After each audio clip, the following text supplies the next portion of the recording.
Praise the lord. మొదటగా దేవుని నామానికి మహిమ కలుగునుగాక. అలాగనే దేవుని పేరట మీ అందరికీ కూడా నా హృదయపూర్వక వందనాలు, శుభాలు తెలియజేస్తూ ఉన్నాను. ఈ దినము కొరకు ఏర్పాటు చేయబడినటువంటి దేవుని వాగ్దానం ఆదికాండము 13వ అధ్యాయం 2వ వచనం. అబ్రాము వెండి బంగారము పశువులు కలిగి బహు ధనవంతుడై ఉండెను. దేవుని నామానికి మహిమ కలుగునుగాక.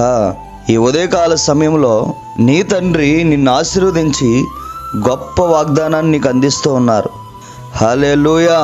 ఆనాడు అబ్రహాము గారు దేవుని మాటకు లోబడి ఆయన ఎక్కడికి వెళ్తున్నాడో తెలియనటువంటి అబ్రహాము గారు దేవుని మీద ఆనుకొని ఎంత గొప్పగా దీవించబడ్డారంటే, వెండి బంగారము, ఆ కాలంలో గొప్ప సమృద్ధిగా భావించినటువంటి పశువులు కలిగి బహు ధనవంతుడై ఉన్నాడట.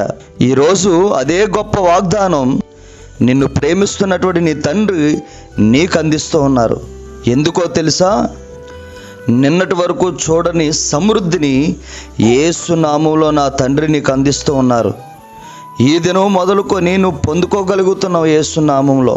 ప్రియ దేవుని బిడ్డలారా, అబ్రహాముకు కూడా తెలియదు ఇంత గొప్పగా ఆశీర్వదింపబడతాడని. దేవుని మీద నమ్మకం ఉంచి బయలుదేరాడు.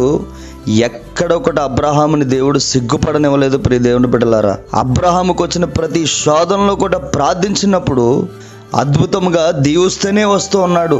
ఈరోజు నీ జీవితంలో కూడా ఒంటరిగా ప్రయాణిస్తూ ఉన్నావు, ఒంటరిగా నిరీక్షించి చూస్తూ ఉన్నావు, బిడ్డల కొరకు దేవుని ఎదుట ప్రార్థన చేస్తూ ఉన్నావు.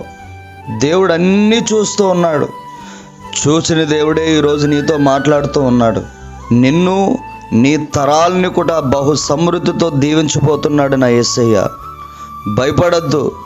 జీవితం గురించి, భవిష్యత్తు గురించి దిగులు పెట్టుకొని ఆరోగ్యం పాడు చేసుకోవద్దు. ప్రభువుకు అప్పగించంతే.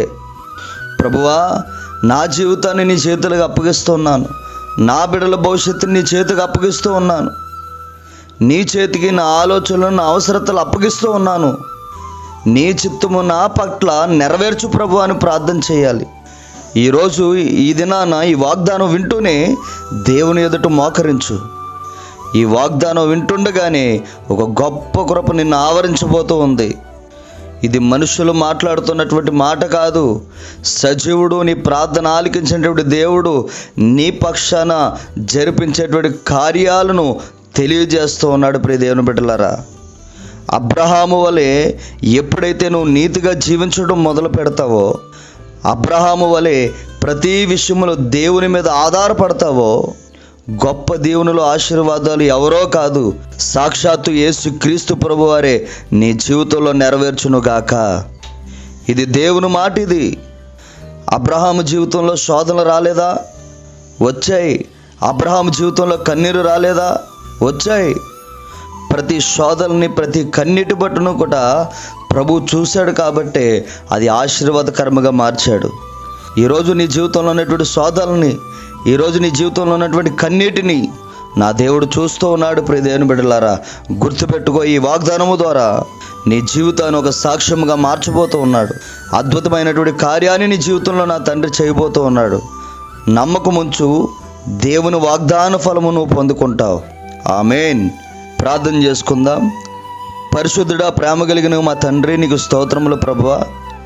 ఈరోజు ఇచ్చినటువంటి యొక్క వాగ్దాన ఫలితము ప్రభువా, ఈ వాక్యాన్ని వింటున్న ప్రతి ఒక్కరి జీవితంలో మీరు అనుగ్రహింపజేసి ఆ వాగ్దాన ఫలితము ప్రభువా నీ బిడ్డలు పొందుకునేటట్లుగా సహాయము దయచేయమని యేసు నామమున అడిగి పొందుకొనుచున్నాము తండ్రి. ఆమేన్.